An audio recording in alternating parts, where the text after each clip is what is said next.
Assalamualaikum dan salam muafakat Johor, bersama saya Nurel Akid Abdul Razak untuk Buletin Selatan edisi 29 Disember 2014. Penganjuran Johor Youth Creative Fest 2014, Joy Crest, dilihat berjaya mencapai sasaran mengumpulkan golongan belia yang aktif dalam industri seni kreatif. Penganjuran karnival selama 2 hari tersebut dapat mencungkil dan menilai bakat-bakat belia di negeri ini, khusus dalam bidang seni kreatif untuk diketengahkan ke persadiaan antarabangsa. Pelbagai aktiviti menarik dilangsungkan selama 2 hari disusun khas untuk golongan belia seperti basking, pameran automotif, permainan kereta Tamiya, pameran seni lukisan dan seminar perfilman. Sementara itu, program Joy Crest 2014 ini merupakan kali pertama dianjurkan di negeri Johor dengan kerjasama Jabatan Belia dan Sukan Daerah Johor Bahru, Unit Perancang Ekonomi Negeri UPEN serta Kerajaan Negeri. Ia dijangka akan diteruskan untuk tahun-tahun akan datang. Sebuah pesawat AirAsia Indonesia yang membawa 162 orang hilang ketika dalam penerbangan dari Surabaya ke Singapura semalam. Menurut laman Facebook dan Twitter rasmi AirAsia, pesawat Airbus A320 itu terputus hubungan dengan Pusat Kawalan Trafik Udara pada 7.24 pagi waktu tempatan. AirAsia menerusi satu kenyataan berkata pesawat itu dikendalikan 2 juruterbang, 5 petugas kabin dan seorang jurutera. Penerbangan QZ8501 itu membawa 155 penumpang, terdiri daripada 138 dewasa, 16 kanak-kanak dan seorang bayi.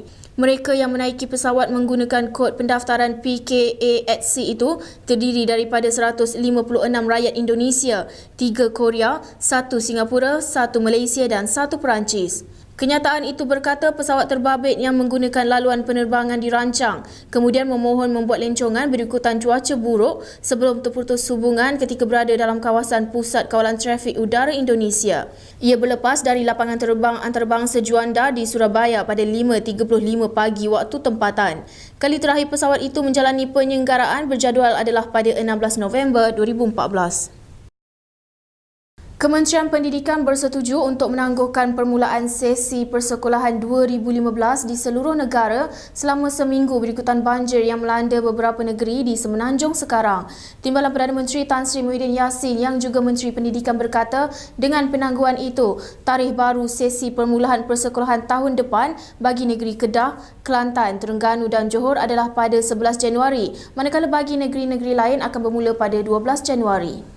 Sebelum ini, sesi persekolahan bagi negeri Kedah, Kelantan, Terengganu dan Johor dijadual dibuka pada 4 Januari, manakala bagi negeri-negeri lain adalah 5 Januari. Menurut beliau, sehingga semalam Kementerian Pendidikan mendapati sejumlah 340 buah sekolah daripada 7 buah negeri terlibat dengan banjir. Beliau turut menasihatkan pihak pengurusan sekolah agar apabila keadaan banjir kembali pulih, mereka harus menggunakan tempoh itu untuk bergotong royong membersihkan kawasan sekolah bagi memastikan keselamatan dan keselesaan kepada murid-murid. Penuntut Universiti Teknologi Malaysia UTM yang terjejas banjir dinasihatkan supaya tidak tergesa-gesa pulang ke kampus bagi menduduki peperiksaan akhir semester yang bermula semalam hingga 17 Januari depan. UTM dalam satu kenyataan berkata mereka dikhawatiri tidak dapat menumpukan perhatian terhadap peperiksaan kerana fikiran dan emosi terganggu akibat kesan trauma bencana itu.